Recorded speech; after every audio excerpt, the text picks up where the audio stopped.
Hello प्यारे बच्चों, नमस्कार। एक बार फिर से आप सभी का स्वागत है भारत और बिहार के नंबर 1 ऑनलाइन प्लेटफॉर्म विद्याकुल पर। तो प्यारे बच्चों, आप सभी के लिए मैं आज एक बार फिर से हाजिर हूँ यहाँ पर मुद्रा बचत एवं साख, यानी कि आप सभी का ये जो चैप्टर है प्यारे बच्चों, इसका पार्ट 2 लेकर। इसके पहले मैंने आप सभी को पार्ट 1 पढ़ाया था। आप लोग उसमें बहुत अच्छी तरीके से पढ़ लीजिएगा। एक बेसिक कॉन्सेप्ट को बताया था कि कैसे इस चैप्टर को हम लोगों ने पढ़ने वाले हैं, कैसे हम लोग इस चैप्टर को पढ़ेंगे। इसके पहले मैंने आपकी क्लास में प्यारे बच्चों एक बताया मुद्रा क्या होती है, बचत क्या होती है और साख क्या होती है, इसके बारे में बताया था और मुद्रा की परिभाषा को बताया था। तो अगर आपने प्यारे बच्चों इसके पहले की क्लास को नहीं देखा है, पार्ट 1 नहीं देखा है, तो पहले उसको देख लीजिएगा। आज हम लोग बात करेंगे मुद्रा के कार्य के बारे में। आज बात होगी हमारी प्यारे बच्चों किसके बारे में? मुद्रा के कार्य। आखिर मुद्रा के कार्य क्या होते हैं, ये आपकी परीक्षा में सीधा प्रश्न पूछ लेता है कि मुद्रा का कार्य क्या होता है। तो देखो यहाँ पर दिया है प्यारे बच्चों क्या कि मुद्रा के कार्य की बात करेंगे ना, तो विनिमय का माध्यम, मूल्य का मापक और विलंबित भुगतान का मान, ये क्या होता है प्यारे बच्चों? मुद्रा के कार्य होते हैं। ये मुद्रा के जो कार्य हैं प्यारे बच्चों, ये आपसे परीक्षाओं में ना बहुत पूछता है। और उसके बाद प्यारे बच्चों ये 1 2 3 और अगर हम कहें ना 4 है ना, 4 क्या कहेंगे? क्या कहेंगे प्यारे बच्चों? चौथा जो कार्य होता है ना, वो क्या होता है? मूल्य का संचय। चौथा कार्य क्या होता है? मूल्य का संचय। ये 4 कार्य होते हैं प्यारे बच्चों, मुद्रा के 4 कार्य। क्या क्या कहोगे? विनिमय का माध्यम, मूल्य का मापक, विलंबित भुगतान का मान और मूल्य का संचय। मूल्य का संचय। तो देखो प्यारे बच्चों, इसके लिए एक शायरी टाइप की कुछ बनी है। शायरी क्या है कि मुद्रा के हैं 4 कार्य। मुद्रा के 4 कार्य देखो, जैसे money is the matter of functions for a medium, a measure, a standard, a store, है ना।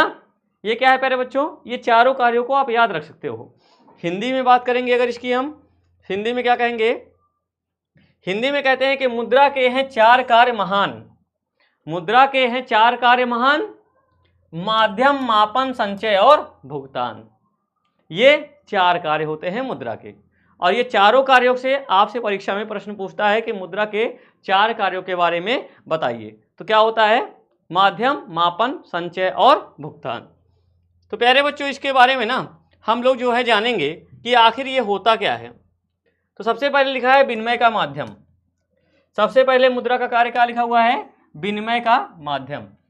इसको अंग्रेजी की बात करेंगे तो अंग्रेजी में कहते हैं मीडियम ऑफ एक्सचेंज। जैसे प्यारे बच्चों इसकी पहली क्लास में मैंने वस्तुओं का एक्सचेंज बताया था, वस्तुओं का विनिमय बताया था। वस्तुओं का विनिमय, विनिमय का मतलब होता है आदान प्रदान करना। जब से मुद्रा आई है प्यारे बच्चों, मुद्रा क्या करता है? वस्तुओं के आदान प्रदान को एकदम सुगम बनाता है, एकदम आसान तरीके से बनाता है। तो ये मुद्रा जो होता है, मुद्रा का कार्य क्या है? विनिमय का माध्यम, मतलब क्रय और विक्रय करने का माध्यम। ये मुद्रा का पहला कार्य होता है। जैसे मुद्रा एक विनिमय का माध्यम होता है, इसी के माध्यम से क्रय तथा विक्रय दोनों ही मुद्रा मध्यस्थ का कार्य करती है। अगर कुछ खरीदना है तब भी मुद्रा लगेगी, कुछ बेचना है तो आपको मुद्रा मिलेगी, तभी बेचोगे आप जब आपको मुद्रा मिलेगी। तो विनिमय का माध्यम प्यारे बच्चों सबसे महत्वपूर्ण और पहला कार्य है मुद्रा का। इसके बाद की बात करेंगे, अगर इसके बाद की बात करें, मूल्य का मापक क्या होता है? जैसे मैंने बताया आप सभी का, जब प्यारे बच्चों वस्तुओं का आदान प्रदान होता था तो वहां पर मूल्य का मापक नहीं हो सकता था। रीजन क्या है कि जैसे मैंने कहा कि 1 किलो गेहूं के बदले या फिर 1 किलो, जब प्यारे बच्चों वस्तुओं का आदान प्रदान होता था तो 1 किलो घी के बदले कितने किलोग्राम चावल दिया जाए ये निश्चित नहीं था। लेकिन जब से मुद्रा आ गई है प्यारे बच्चों, तो मूल्य का मापक बहुत आसान हो गया है, बहुत अच्छा सरल हो गया है। मूल्य का मापक का मतलब होता है कि मुद्रा के द्वारा वस्तुओं का मूल्यांकन करना सरल हो गया है। वस्तु विनिमय प्रणाली में यह कठिनाई थी कि वस्तुओं का सही तौर पर मूल्यांकन नहीं हो पाता था। मुद्रा ने इस कठिनाई को क्या कर दिया है? दूर कर दिया है। जैसे मान लो प्यारे बच्चों, अगर 1 किलोग्राम घी का मूल्य 500 रुपये है, तो आप अगर चावल का मूल्य 50 रुपये किलो है ना, तो आपको इसे 10 किलोग्राम चावल देना होगा। तो कहने का मतलब है मूल्य का मापक आने से प्यारे बच्चों ये जो मूल्य का मापक है ना, ये मुद्रा का एक बहुत अच्छा कार्य है, जिससे क्या है, बहुत सरलता आती है। कहने का मतलब है कि मुद्रा ने जो ये मूल्य के मापक की कठिनाई थी, इसको जो है बहुत आसानी से दूर कर दिया है। तो मुद्रा का जो दूसरा कार्य था प्यारे बच्चों, वो क्या था, मूल्य का मापक। अब मुद्रा के तीसरे कार्य की तरफ चलेंगे प्यारे बच्चों हम लोग। तीसरा कार्य है विलंबित भुगतान का मान। मुद्रा का तीसरा कार्य क्या होता है, विलंबित भुगतान का मान। जैसे मान लो प्यारे बच्चों, आप लोगों ने किसी से कुछ उधार ले रखा है, पैसा ले रखा है, आपने किसी से पैसा उधार ले रखा है। 1 महीने 2 महीने बाद आपको पैसा वापस करोगे ना, जो विलंब आपने किया, जो समय लिया, उसके बाद पैसा वापस कर दोगे ना। जैसे सोचो, अगर प्यारे बच्चों 500 रुपये आपने लिया किसी से उधार, और इसने आपसे 2 महीने बाद 50 रुपये ब्याज लिया, तो आप इसको 550 रुपये वापस कर दोगे, है ना। लेकिन जब वस्तु विनिमय प्रणाली चलती थी प्यारे बच्चों, अगर मान लीजिए कि आपसे मैंने गाय उधार ली, और 2 महीने के बाद आपकी गाय को क्या कर दूंगा, वापस कर दूंगा, और इन 2 महीनों में मैंने गाय का घी, गाय का दूध खूब पिया, तो इस जो वस्तु विनिमय प्रणाली थी, उसमें उधार देने वाले का हमेशा नुकसान होता था। ये मुद्रा के आने से, ये विलंबित भुगतान का होना, ये मुद्रा का एक प्रमुख कार्य हो गया। अब जो मुद्रा यानी कि जो ब्याज पे पैसा देता है, वो प्रॉफिट में रहता है। देखो, आधुनिक युग में बहुत से आर्थिक कार्य उधार पर होते हैं और उसका भुगतान बाद में किया जाता है। दूसरे शब्दों में, भुगतान विलंबित या स्थगित होता है। मुद्रा विलंबित भुगतान का एक सरल साधन है। इसके द्वारा ऋण के भुगतान करने में भी काफी सुविधा होती है। ठीक है, तो मुद्रा का तीसरा कार्य क्या है प्यारे बच्चों, विलंबित भुगतान का मान। अब हम जानेंगे मुद्रा के चौथे कार्य के बारे में प्यारे बच्चों, जो कि क्या है, मूल्य का संचय। मूल्य का संचय प्यारे बच्चों क्या है, ये मुद्रा का चौथा कार्य है। अगर हम लोग बात करें, मनुष्य भविष्य के लिए कुछ बचाकर रखना चाहता है, और वर्तमान आवश्यकताओं के साथ साथ भविष्य की आवश्यकताएं भी महत्वपूर्ण होती है, और इसी कारण यह जरूरी है कि भविष्य के लिए कुछ बचाकर रखा जाए। मूल्य का संचय का मतलब क्या है, स्टोरेज। जैसे आप लोग क्या करते हो, जितना पैसा आपके माता पिताजी कमाते हैं, आपके माता पिताजी कुछ ना कुछ बचा कर रखते होंगे ना। यही पैसा जो बचाकर जो सेविंग रखी जाती है, इसे क्या बोलते हैं, मूल्य का संचय। जब वस्तु विनिमय प्रणाली चलती थी, तो उसमें प्यारे बच्चों संचय करना बहुत कठिन था, लेकिन ये जो जब से पैसा आ गया, मुद्रा आ गया, तो अब इसका संचय जो है बहुत आसान तरीके से किया जा सकता है। तो चौथा पॉइंट क्या था, मूल्य का संचय। तो मुद्रा के 4 कार्य प्यारे बच्चों क्या है, विनिमय का माध्यम, मूल्य का मापक, और तीसरा कार्य प्यारे बच्चों, तीसरा कार्य क्या है, मूल्य का संचय और विलंबित भुगतान का मान। ये मुद्रा के कार्य हैं। अगर हम लोग बात करें इसके 5वें कार्य के बारे में प्यारे बच्चों, वो 4 कार्य तो इसके क्या थे, वो 4 जो कार्य थे मुद्रा के ना, ये क्या है, महत्वपूर्ण है, लेकिन इसके कार्य कुछ और हैं। जैसा क्रय शक्ति का हस्तांतरण, यानी कि क्या है प्यारे बच्चों, ट्रांसफर ऑफ परचेजिंग पावर। जैसे प्यारे बच्चों आपके पास पैसा है, तो आपके अंदर एक शक्ति है ना, कि आप कुछ भी खरीद सकते हो, है ना। जितना आपके पास पैसा है, उसमें जो भी वस्तुएं आएंगी, आपके पास एक पावर है, खरीदने की पावर है। तो कहने का मतलब क्रय शक्ति का हस्तांतरण जो है, ये भी मुद्रा का एक प्रमुख कार्य है। जैसे मुद्रा का एक आवश्यक कार्य क्रय शक्ति का हस्तांतरण भी है। आर्थिक विकास के साथ साथ विनिमय के क्षेत्र में भी विस्तार होता चला गया है, और वस्तुओं का क्रय विक्रय अब दूर तक होने लगा है। इस कारण क्रय शक्ति को एक स्थान से दूसरे स्थान को हस्तांतरित करने की जरूरत महसूस की गई, क्योंकि मुद्रा में सामान्य स्वीकृति का गुण विद्यमान है। आप लोगों ने देखा होगा प्यारे बच्चों कि आप लोग कुछ भी सामान खरीदना है, ऑनलाइन खरीद लेते हो बैठे बैठे, क्योंकि आप लोग जो पैसा का भुगतान करते हो ना, उसके अंदर एक शक्ति है। वो पैसा आपको शक्ति प्रदान करता है, पैसा आपको ट्रांसफर करता है अपनी पावर। तो कहने का मतलब है क्रय शक्ति का हस्तांतरण जो है, ये मुद्रा का एक अन्य कार्य है। और छठवां है प्यारे बच्चों, साख का आधार। साख मतलब क्या होता है, बेसिस ऑफ क्रेडिट। अगर प्यारे बच्चों आपके पास पैसा है ना, तो आपकी क्रेडिट रहेगी। जैसे अभी आप लोग सोचो, खुद भी आपके जिस मित्र के पास बहुत सारा पैसा होगा, आप लोग कहोगे बहुत अच्छी क्रेडिट है इसकी। अगर वह व्यक्ति कहीं पर जाएगा, उसे उधार भी कुछ वस्तु खरीदना है, तो उसको दुकानदार दे देगा, क्योंकि उसको पता है कि इसके पास मुद्रा है, इसके पास पैसे बहुत हैं, क्योंकि उसकी क्रेडिट बनी है। तो मुद्रा जो है वो साख का आधार भी होता है। अगर हम लोग बात करें वर्तमान समय में, मुद्रा साख के आधार पर कार्य करती है। और मुद्रा के कारण ही साख पत्रों का प्रयोग बड़े पैमाने पर होता है।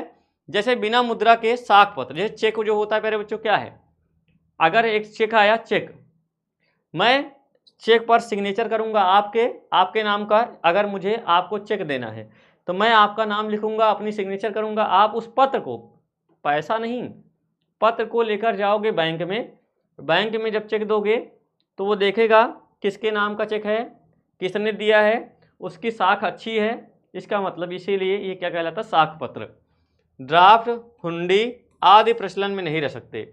उदाहरण के लिए जमाकर्ता चेक का प्रयोग तभी कर सकता है जब उसके बैंक में खाते में पर्याप्त मुद्रा हो। व्यापारिक बैंक भी साख का सृजन नगद कोष यानी कि कैश रिवर्स के आधार पर कर सकते हैं। तो ये क्या है प्यारे बच्चों, मुद्रा के कार्य हैं, है ना।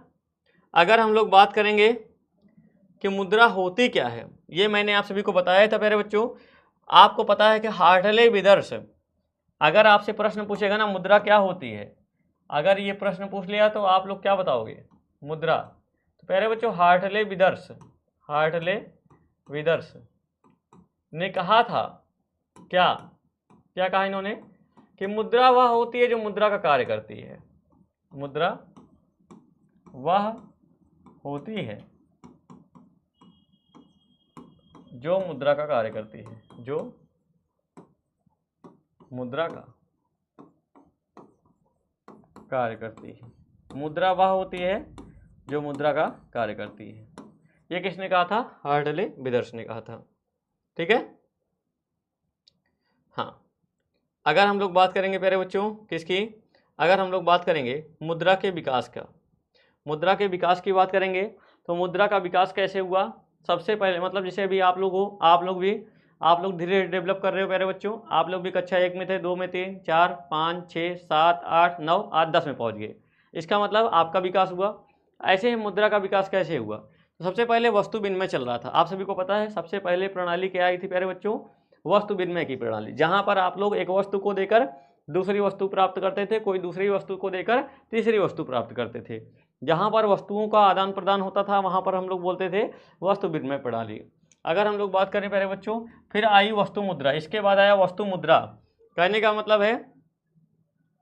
मतलब प्यारे बच्चों कि वस्तुओं की एक मुद्रा बनाई जाने लगी, है ना, कि हाँ ये वस्तु के बदले इतनी ही मिलेंगी। जैसे मान लो कि अगर कहने जाने लगा प्यारे बच्चों कि वस्तु मुद्रा का मतलब ये है कि जैसे मान लो ये पोटली है प्यारे बच्चों, ये रहा, मान लो इसको गेहूं की बोरी मानते हैं, कहने का मतलब 1 किलो गेहूं की बोरी के बदले 1 किलो गेहूं ही मिलेगा, हाँ, और कुछ नहीं मिलेगा, तो इसको बोला जाने लगे क्या, वस्तु मुद्रा।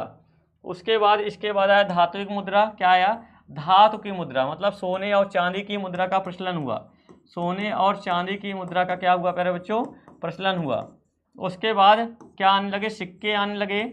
सिक्के के बाद प्यारे बच्चों क्या आने लगा, कागज की मुद्रा, है ना, कागज की मुद्रा जिसे हम लोग आज भी प्रयोग करते हैं।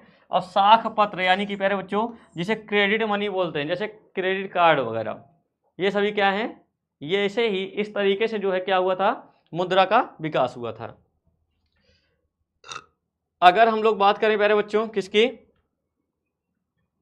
वस्तु मुद्रा की, है ना, वस्तु विनिमय, यानी कि वस्तु विनिमय क्या होता है, इसमें वस्तु का लेन देन होता है। और दूसरा था वस्तु मुद्रा। वस्तु मुद्रा क्या होता है प्यारे बच्चों, प्रारंभिक काल में किसी एक वस्तु को मुद्रा के कार्य संपन्न करने के लिए चुन लिया जाता था। जैसे शिकारी युग में खाल या चमड़ा को मूल्य का आधार माना जाता था। पशुपालन युग में कोई पशु जैसे गाय या बकरी तथा कृषि युग में कोई अनाज जैसे कपास, गेहूं आदि को मुद्रा का कार्य संपन्न करने के लिए चुना गया। मैंने बताया ना कि कहने का मतलब अगर 1 किलो गेहूं है तो 1 किलो गेहूं हर जगह चलेगा। जैसे अभी आज पैसा ले जाते हो तो 1 किलो गेहूं ही हर जगह चलेगा, है ना। अब इसके बाद करेंगे वस्तु विनिमय के बाद वस्तु मुद्रा के बाद आया धात्विक मुद्रा। धात्विक मुद्रा क्या थी प्यारे बच्चों, इसमें धातुओं का प्रयोग मुद्रा के रूप में होने लगा और जो पीतल और तांबा इत्यादि धातुओं से बना होता था। बहुत सारे राजाओं ने प्यारे बच्चों क्या कर रखा था, सोने और चांदी के सिक्के का भी प्रचलन कर रखा था, है ना। ये धातु मुद्रा क्या है, मतलब पीतल और तांबे का ज़्यादा इसमें प्रयोग किया जाता था। अब इसके बाद प्यारे बच्चों हम लोग बात करेंगे सिक्के के। तो सिक्के के बाद मैंने बताया कि बहुत सारे रजवाड़े थे प्यारे बच्चों जो कि सोने चांदी से बने सिक्के का प्रयोग करते थे और सोने चांदी आदि से बना वस्तु देश की सरकार के द्वारा मुहर लगी होती थी उस पर। सोने चांदी पर सरकार की मुहर लगी होती थी और अगर मुहर लगी है तो वह जो है सोने के सिक्के हैं। अगर सोना लेके जाओगे नहीं मिलेगा, उस पर एक मुहर भी लगी होती थी।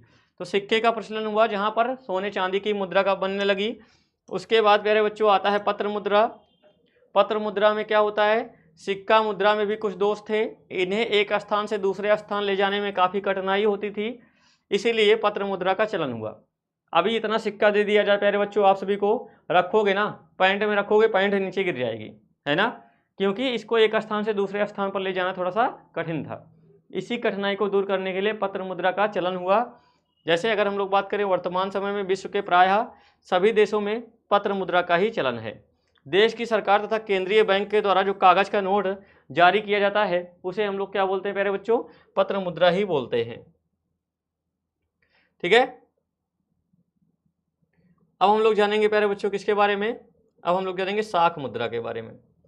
साख मुद्रा क्या होता है, क्रेडिट मनी क्या होता है, ये आपके लिए इंपॉर्टेंट है क्योंकि परीक्षा में ये पूछ सकता है कि साख मुद्रा क्या होती है।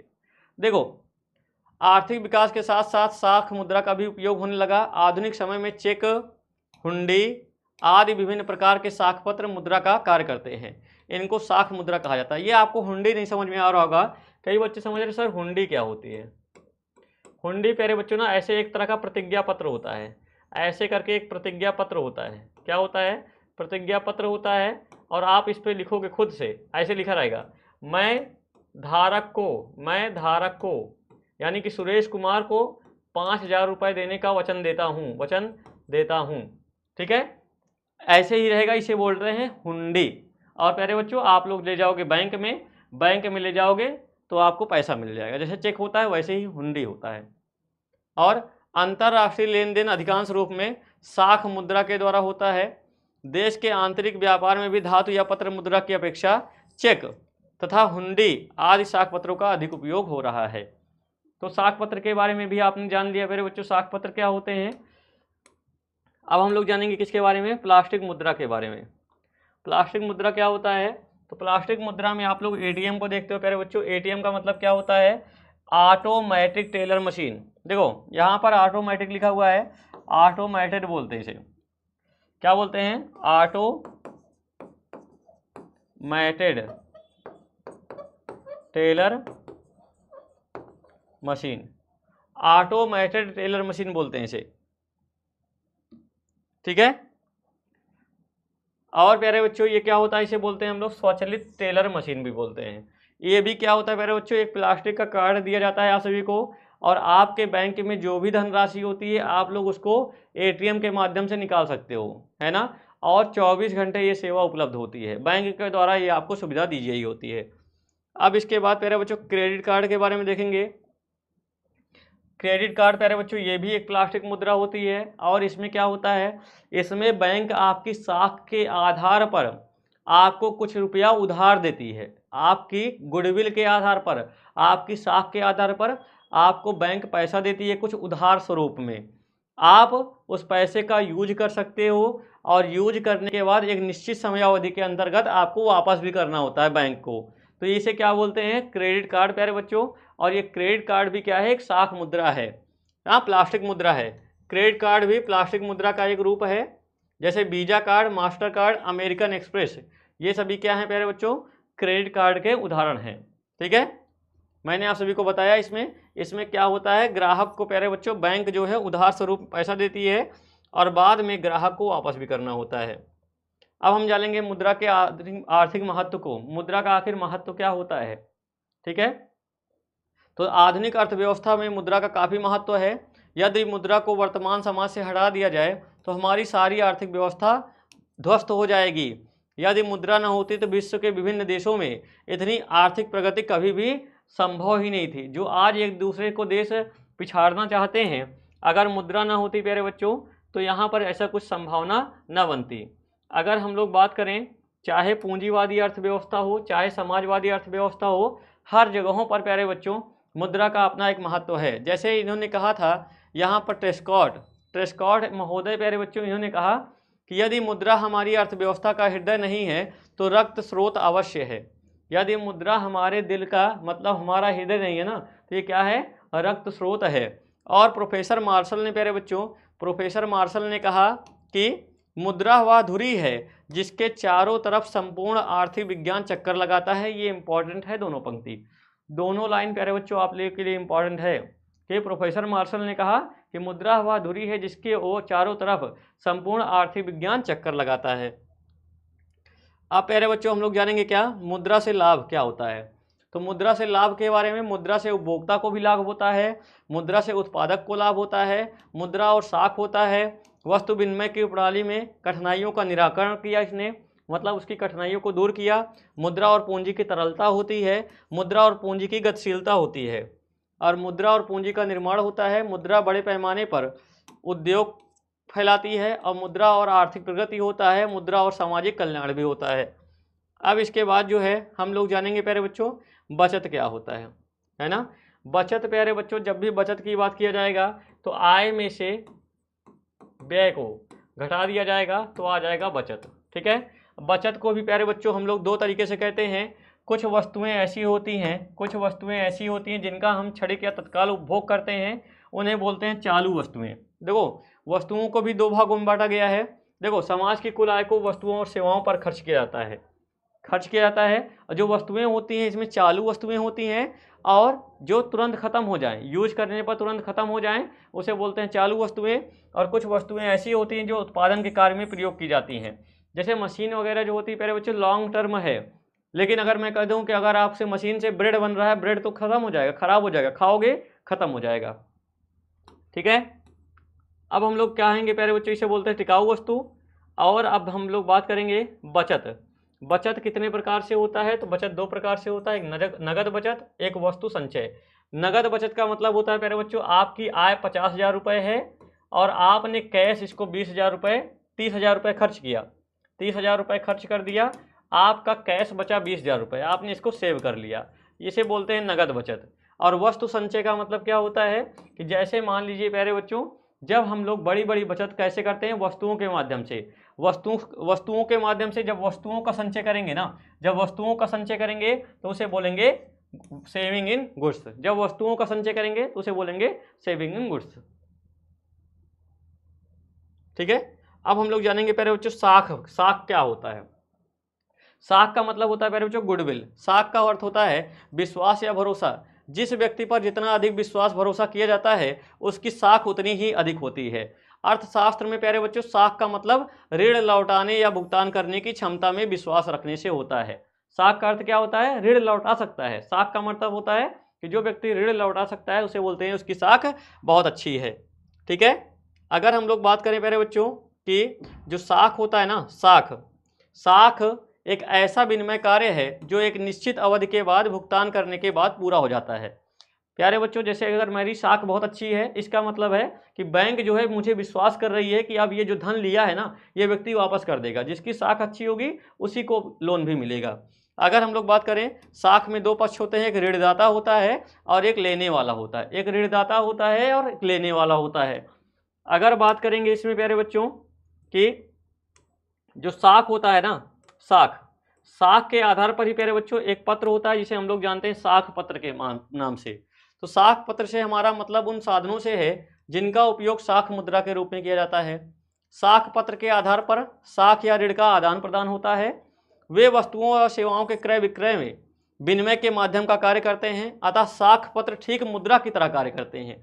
जो प्यारे बच्चों ये साख पत्र होते हैं ना, इनका कार्य सेम जैसे मुद्रा कार्य करती है वैसे ये भी कार्य करते हैं।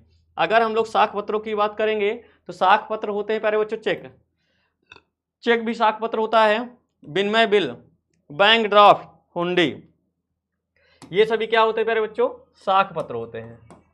ये सभी क्या होते हैं, साख पत्र। अगर हम लोग बात करेंगे इसकी भी, प्रतिज्ञा पत्र, यात्री चेक और पुस्तकीय साख, ये भी क्या है प्यारे बच्चों, साख पत्र है। कहने का मतलब है कि प्यारे बच्चों इस पे ना आपकी जब गुडविल रहेगी ना, गुडविल आपकी अच्छी क्रेडिट रहेगी ना, तो आपको बैंक क्या करेगी, ये सभी पत्र प्रोवाइड करा देगी। आपसे परीक्षा में क्या पूछेगा कि इनमें से कौन सा साख पत्र है, तो इन चारों में से कोई भी ऑप्शन होगा तो वही आपका सही हो जाएगा। आई होप आप सभी को जो आज की क्लास में बहुत मजा आया होगा। हमने ये जो मुद्रा बचत एवं साख का चैप्टर था बहुत अच्छी तरीके से समाप्त कर लिया है दो क्लासेस में प्यारे बच्चों। आई होप आप सभी को आज की क्लास में बहुत मजा आया होगा। तो आज की क्लास के संबंधित कोई भी डाउट होता है डाउट सेशन में भेजो। थैंक यू सो मच प्यारे बच्चों।